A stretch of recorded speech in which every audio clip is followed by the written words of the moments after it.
ou uma OAB de todos. Hoje faço uso da palavra com texto escrito, pelo momento e pela importância.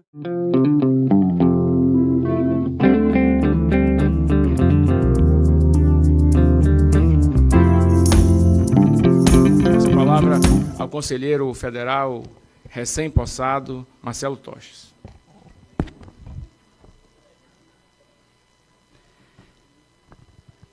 Senhor presidente, senhoras e senhores conselheiros, uma OAB guardiã, uma OAB política, uma OAB omissa ou uma OAB de todos. Hoje faço uso da palavra com texto escrito, pelo momento e pela importância, e para não deixar de mencionar nenhum ponto de relevância. Sem dúvida, precisamos de uma reflexão que essa casa não pode mais adiar. Senhor presidente, não esqueço do puxão de orelha que já tomei, no sentido de não trazer política a esse plenário. Vossa Excelência sabe do meu amor pela OAB e a gratidão por Vossa Excelência. Minha história com a OAB vem do meu bisavô, cuja carteira dessa instituição e a que eu tenho a honra de guardá-la foi assinada por Milton Campos e Estevão Pinto. Vivemos em um tempo em que a sociedade já não aguenta mais falar de política da forma como ela vem sendo tratada. São anos e anos que só se fala de Bolsonaro e Lula. 2024, os dois nomes foram citados por mais de 8 milhões de vezes na imprensa digital.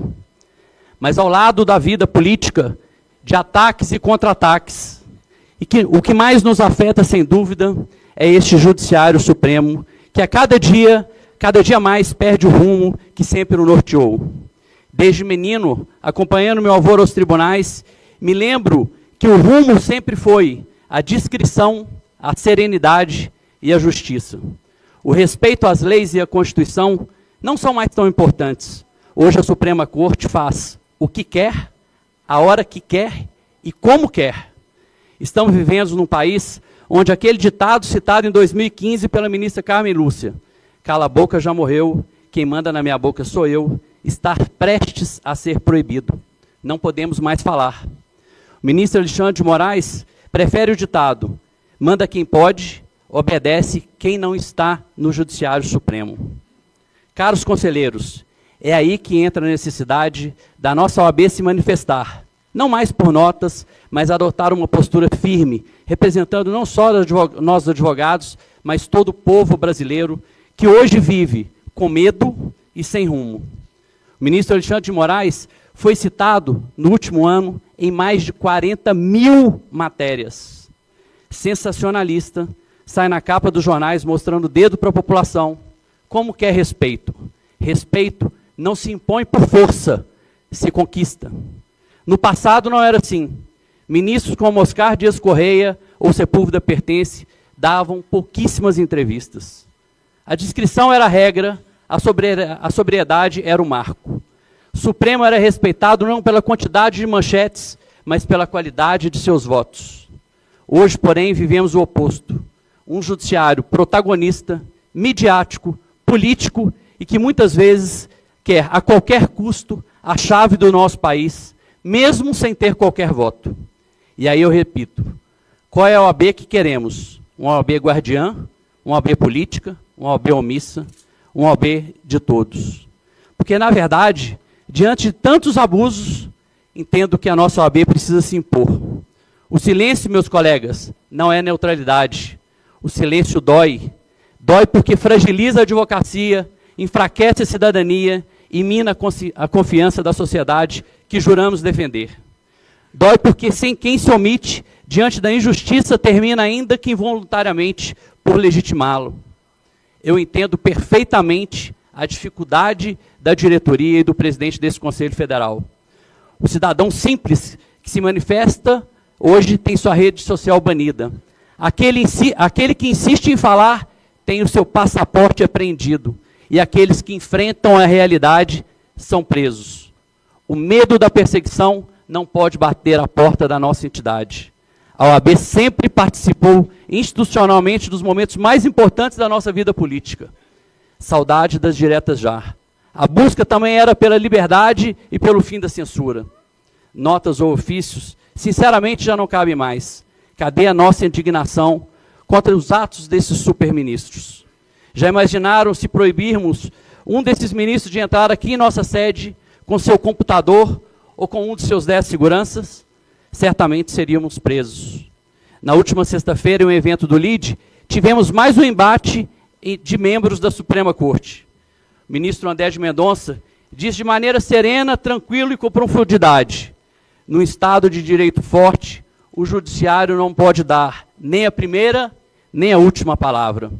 Já o ministro Alexandre de Moraes, no mesmo evento, afirmou: um país precisa de um judiciário independente. E daí em diante, continua o seu show. Mas, afinal, o que é um judiciário independente? É frequentar com habitualidade o Palácio da Alvorada em reuniões privadas com o presidente da República? É frequentar jantares com empresários? É se reunir com presidentes da Câmara e do Senado para definir pautas políticas? Isso não é independência, isso é promiscuidade institucional. É fácil usar a palavra independência como cortina para proteger abusos e ilegalidades. Não podemos esquecer quantos inquéritos instaurados, investigados e julgados pelo próprio Supremo Tribunal Federal. Processos que não têm fim. A nossa Constituição não pode ser um espelho do ego de cada ministro. Não podemos banalizar os absurdos promovidos pelos ministros do STF. Entrevistas sobre temas que serão julgados, avocações de processos como se não existisse mais a primeira instância, ameaças de julgamentos tendenciosos no caso de alterações sensíveis da Constituição Federal que venham alterar as condições dos atuais ministros. O ministro do Supremo deveria, antes de tudo, ser um servidor público, como qualquer outro servidor deveria servir, e não se servir do cargo. Infelizmente, o ego e a vaidade parecem ter substituído a umidade da toga.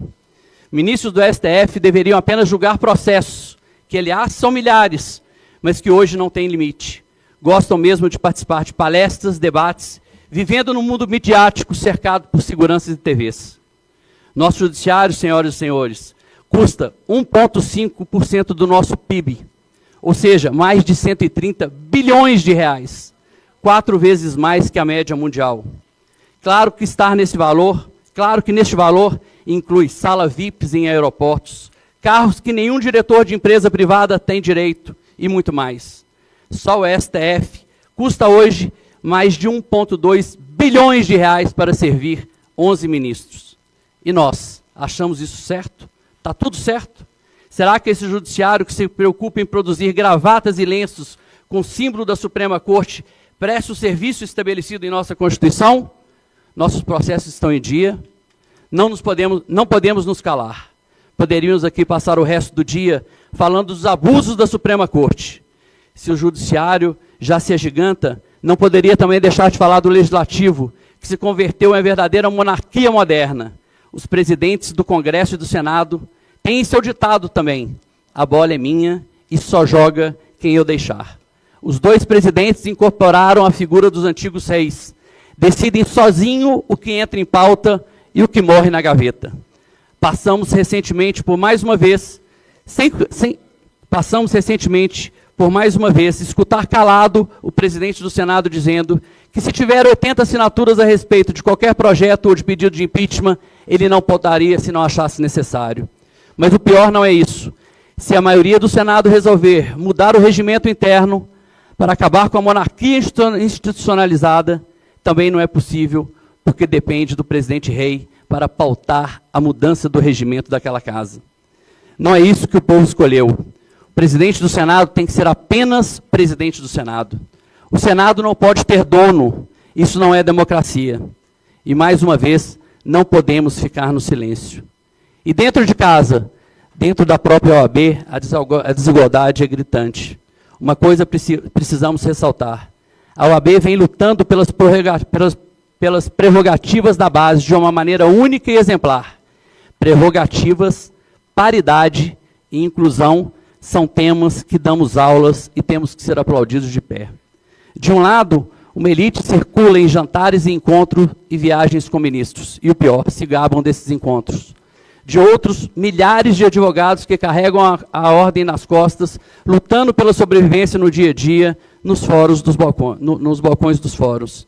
E é por eles que a OAB existe. É por eles que precisamos nos manifestar. A ordem não pode se contentar em ser cúmplice desse silêncio. Ela não é apenas uma entidade de classe. Ela é, pela Constituição, a guardiã da ordem jurídica, da democracia e da liberdade. Se quisermos honrar a nossa história, precisamos de coragem e independência. A OAB não merece, a advocacia não a merece, uma OAB muda. Precisamos ser altivos, firmes e independentes. Uma OAB que não se curva diante de qualquer poder, se ergue diante da sociedade. Viva a história da OAB, viva o futuro da OAB. Muito obrigado, presidente. Obrigado, conselheiro Marcelo Tostes.